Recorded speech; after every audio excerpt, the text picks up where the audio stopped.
Et en fait, on t'encourage vraiment à prendre ce recul par rapport à tout ça et à faire la différence entre prendre du recul par rapport à sa vie et se mettre complètement en retrait d'une société qui est toujours en mouvement et qui n'appelle que ton audace finalement, tu vois, qui n'a besoin que de ton audace, que de ton ouverture, que de ton rayonnement.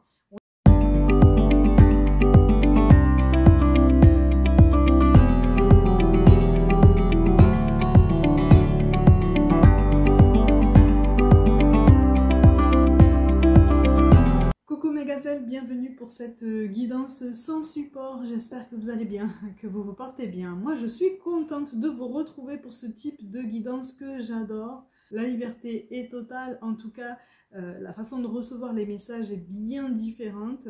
Je rappelle comme toujours que c'est une guidance générale, donc ça ne parlera pas à tout le monde, surtout par rapport au message que je vais te transmettre ici. Pour autant, ça peut servir à quelqu'un que tu connais ou ça peut parler à quelqu'un de ton entourage ou même à toi-même dans quelques temps, ok? Si quelque chose ne résonne pas forcément tout de suite, c'est pas grave, hein? C'est peut-être censé résonner un petit peu plus tard. Donc je t'invite à visionner cette guidance.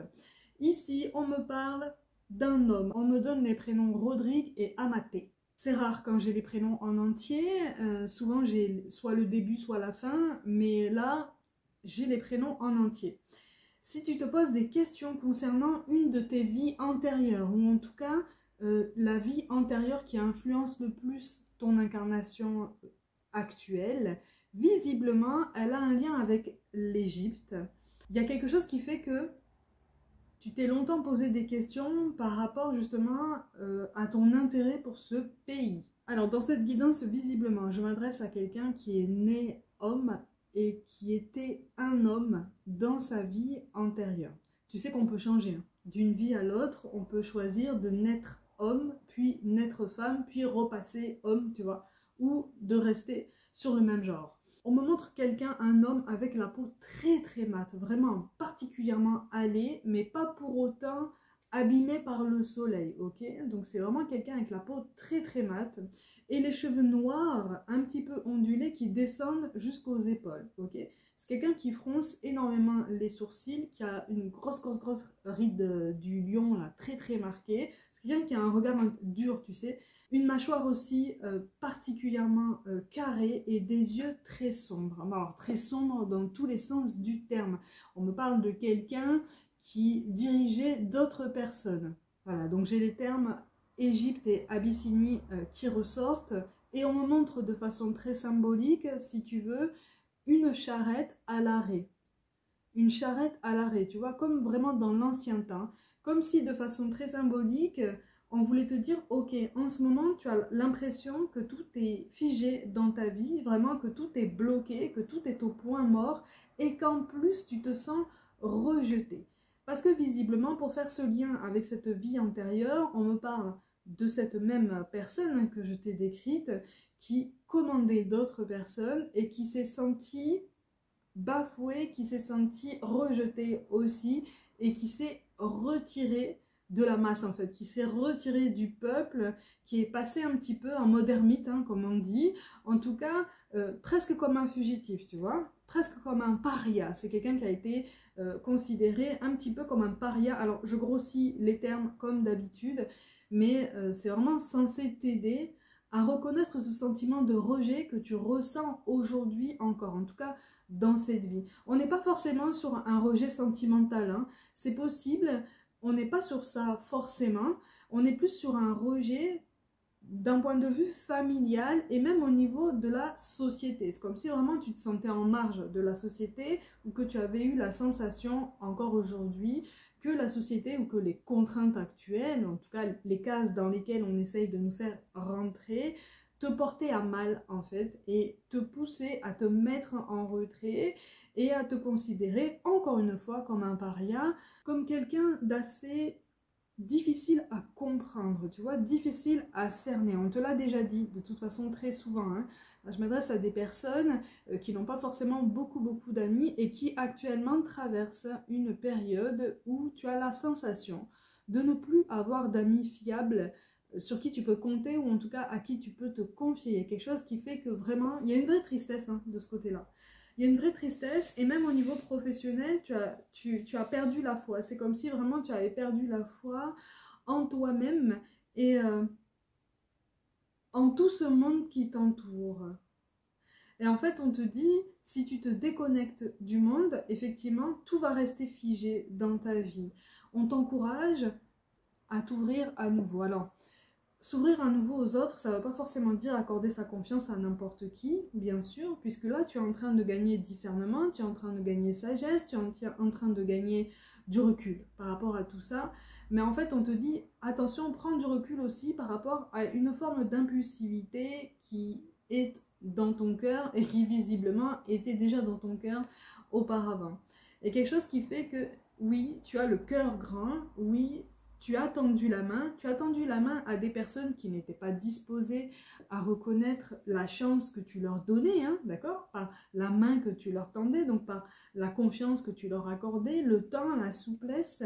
Pour autant, on te dit, tu es fait pour ça, tu es fait pour tendre la main, tu es fait pour évoluer dans un milieu qui aide, en fait. Visiblement, tu t'es longtemps posé des questions sur tes réelles motivations, notamment dans le domaine professionnel. Tu as longtemps été dans un métier ouvert sur le public, ouvert sur peut-être des publics en demande, en difficulté, parce que toi-même, tu en as fait partie. On me parle de difficultés d'apprentissage par rapport à la lecture et à l'écriture. Apparemment, pour une plus grande partie, tu as eu des difficultés toi-même hein, à acquérir la lecture et l'écriture, en tout cas des bases solides qui ont pu te permettre par après d'évoluer, de grandir, de te débrouiller hein, finalement, hein, d'être autonome et indépendant. Et tu as voulu apporter ton aide aussi de ce côté-là. On me parle d'enfants, on me parle d'adolescents, mais il y a quelque chose aussi qui peut se porter sur les personnes âgées. Tu as une connexion spéciale avec les personnes âgées, toi. Dans mes perceptions, tu me rappelles le personnage de Shams dans le livre Soufi mon amour. Si tu ne l'as pas lu, je te le conseille fortement. L'écriture est vibrante, elle n'est pas parfaite, mais l'histoire, les messages et les vibrations qui sont partagées dans ce livre sont extrêmement intenses. C'est d'ailleurs une abonnée qui m'a fait connaître ce bouquin. Encore merci, encore merci. Soufi mon amour. Dans ce livre, un des personnages principaux s'appelle Shams, ce qui veut dire soleil. Et c'est quelqu'un qui évolue un petit peu à part. Hein. Il est soufi, hein, de toute façon, et c'est quelqu'un qui a sa propre façon de penser, sa propre façon de percevoir la réalité. C'est quelqu'un qui a des capacités extrasensorielles aussi, hein, de toute façon. Toi, tu es dans un chemin d'empathie. On me parle d'un chemin d'empathie, on me parle de ce personnage, hein, de Shams, qui pourrait t'inspirer, ou en tout cas qui pourrait te rassurer quant au fait que tu es parfaitement légitime de vivre une vie qui te contente toi déjà en premier, ok? C'est un personnage qui t'inspire, d'accord? Dans la force, dans la façon de penser, dans la façon d'évoluer, hein. Sans dévoiler l'histoire, effectivement, à un moment donné, Shams a tendance à avoir peur et se retire de certains engagements qu'il a pris dans sa réalité pour peut-être entrer dans une case, pour peut-être convenir à certaines personnes. Et en fait, il se rend compte que c'est pas du tout sa façon de penser, c'est pas du tout dans son essence. Et en fait, toi, par effet miroir, tu me fais penser à ces fréquences-là, tu vois, à ces mêmes vibrations. C'est une vraie personnalité que tu as là, et pour l'instant, elle est éteinte, tu vois, elle est tamisée. Il y a quelque chose qui fait que tu as le cœur lourd en ce moment, et vraiment, on est en train d'insister sur le fait que c'est en t'ouvrant sur le monde, c'est en t'ouvrant sur ta capacité, effectivement, à enseigner, à transmettre. Il faut t'ouvrir à nouveau, en fait, à cette capacité à donner à ceux qui en ont besoin. Parce qu'en fait, on te dit que là, effectivement, tu traverses comme un éveil spirituel, mais quelque chose d'extrêmement douloureux. Je n'aime pas le terme de nuit noire de l'âme, tu le sais, mais si ça te parle à toi, on va appeler ça comme ça. Hein. Mais on est sur cette même intensité, on est sur cette même difficulté à se reconnaître hein, dans le monde, dans sa vie, dans son évolution, dans toute cette dimension humaine en fait. Hein. Il y a un côté tellement spirituel et tellement solaire qui est en toi, que tu retiens, qui fait que ben, tu n'es pas ancré dans ta vie non plus, tu vois. Tu n'es pas ancré dans ta vie parce que tu n'inities plus, tu n'as plus envie d'initier le moindre mouvement. Et en fait, on te dit, tu as tellement de choses à accomplir. Tu as tellement de choses à accomplir. Et ce lien avec l'Égypte, et on me parle de l'Égypte ancienne, d'accord? On me parle de l'Égypte ancienne, il y a quelque chose qui fait qu'effectivement, il y a une résonance de ce côté-là. Tu étais un homme d'autorité et à un moment donné, tu t'es rendu compte que c'était pas toi, tu vois, c'était pas toi. Et pour l'époque, c'était pas forcément quelque chose de commun, tu vois, d'aller contre l'autorité, d'aller contre les personnes qui pouvaient nous diriger, tu vois. Donc, tu faisais pas forcément partie des exécutants, en tout cas de la plus grande masse des exécutants, tu étais un petit peu au-dessus au niveau de la hiérarchie. Hein. Voilà, il y avait une hiérarchie de ce côté-là. Mais tu l'as quitté, en fait, tu as quitté ce schéma. Et tu es resté seul toute ta vie, tu vois, tu es resté seul toute ta vie. Et au bout d'un moment, tu en as souffert parce que quelque part, tu as souffert de ton incapacité à t'ouvrir aux autres et de cette amertume quant au fait que tu n'as pas pu te faire connaître à qui que ce soit dans ton essence, vraiment la plus pure, la plus simple, la plus toi finalement. Et en fait, on te dit que dans cette vie, un des défis, une des expérimentations qu'on te présente, ou en tout cas que tu as choisi, c'est de t'ouvrir aux autres avec un petit peu plus de foi, avec cette idée que oui, tu as un impact ultra positif sur les gens, tu as un impact insoupçonné. Et même s'il est insoupçonné, il est réel.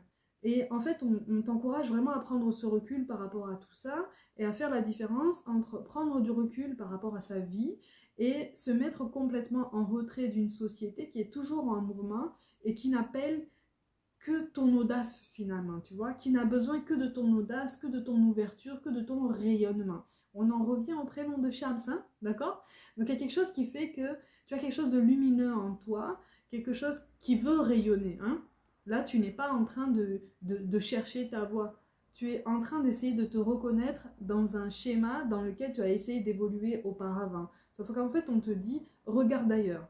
Regarde ailleurs parce que tous les schémas ne s'appliquent pas au même endroit. N'hésite pas à voyager si tu en as l'inspiration. Alors l'Égypte visiblement te parle depuis très très longtemps. D'ailleurs tout le Moyen-Orient aussi te parle normalement.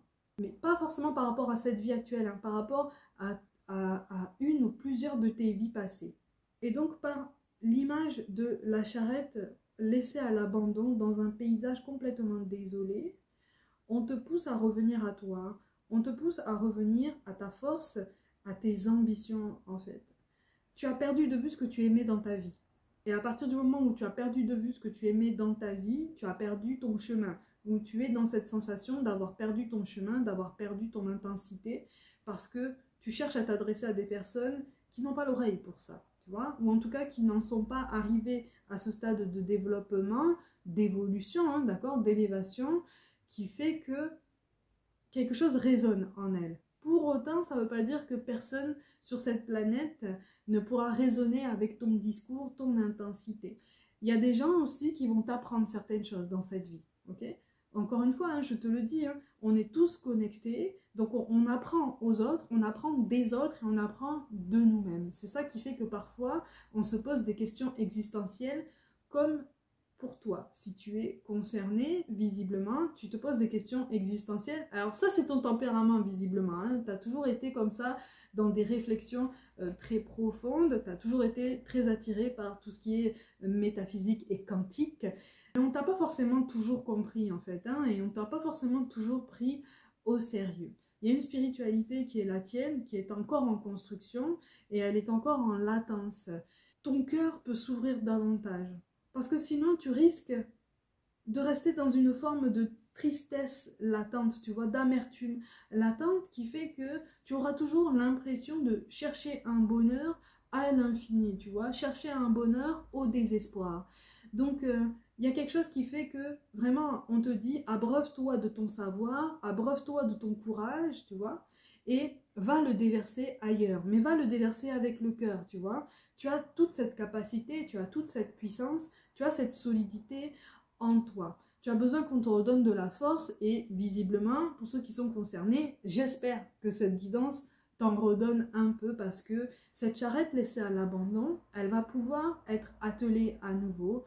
Et cet attelage, il va venir de l'extérieur, il va venir de ta communication avec ceux qui vont graviter autour de toi, ceux qui vont croiser ton chemin, ceux qui vont revenir vers toi parce que un mot de ta part aura résonné, parce que un dialogue avec eux va t'interpeller et c'est toi qui vas aller vers ces personnes-là pour avoir d'autres informations, pour approfondir tout ça. Parce que tu vas sentir que un canal peut se créer, tu vois, quelque chose de beaucoup plus intense que ce que tu as pu connaître jusqu'à présent, tu vois.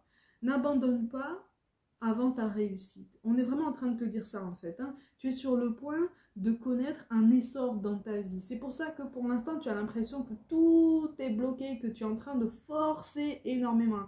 Parce que tu essayes d'avancer en étant une personne que tu n'es pas, en portant un masque que tu n'aimes pas. Le masque de quelqu'un qui se tamise en fait, tu vois, qui se lisse, qui devient très universel, très uniforme. Mais comme je te le dis toujours, chacun de nous est unique et il ne tient qu'à nous de trouver ce qui nous rend unique, de le cultiver et de le mettre à l'honneur tous les jours justement pour évoluer. Et tu es sur cette voie-là, tu es sur cette voie de retrouvailles avec toi-même.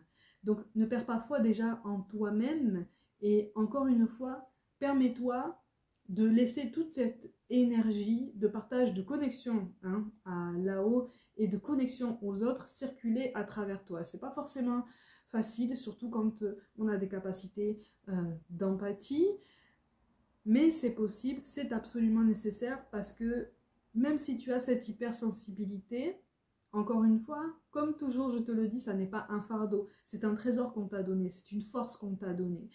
Et à partir du moment où tu décides de changer de point de vue sur ce trait de toi-même, tu vas savoir petit à petit en faire une force et en faire un outil extrêmement utile et pertinent pour toi-même, pour ton évolution, pour te grandir, te façonner. Alors effectivement, tu as la sensation de devoir te façonner dans ta vie depuis toujours ou presque seul, ou en tout cas de façon très incomprise, hein, tu vois, presque montrée du doigt. Ton évolution scolaire a été chaotique aussi, hein. Quand je te dis qu'on t'a montré du doigt, ça a été quand même extrêmement difficile. Et possiblement, tu as quitté le circuit scolaire très tôt. Pour autant, tu as réussi à te débrouiller, tu as réussi à t'élever. Et en fait, on te dit, souviens-toi de ça. Pourquoi est-ce que tu ne parviendrais pas à rebondir à nouveau après tout ce que tu as pu vivre alors que tu étais déjà très très jeune?